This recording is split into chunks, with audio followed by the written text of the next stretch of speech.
నిన్ను ఎందుకు ఇక్కడ నడిపించాడు? తన స్థలంలోనికి. నిన్ను ఎక్కడికి కుటుంబాలుగా ఎందుకు తీసుకొని వచ్చాడు ఇక్కడ అంటే, ఆయన నిన్ను కలుసుకోవడానికి, ఆయన తన అతి పరిశుద్ధ స్థలానికి నిన్ను నడిపించాడు. దేవునికి స్తోత్రం, గట్టిగా హల్లెలూయా. ఎందుకు ఆయన నిన్ను ఇక్కడ నడిపించాడంటే, ఆయన నీతో మాట్లాడడానికి. ఆయన నీతో మాట్లాడాలనుకుంటున్నాడు. నిన్ను కలుసుకోవడమే కాదు, నీతో మాట్లాడాలనుకుంటున్నాడు. నిన్ను దర్శించాలనుకుంటున్నాడు.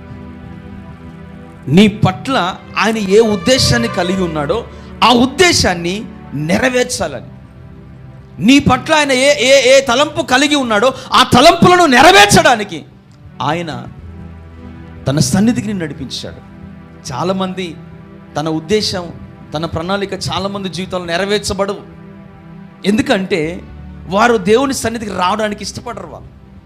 వారు దేవుని మందిరం రావడానికి ఇష్టపడరు. వారు దేవుని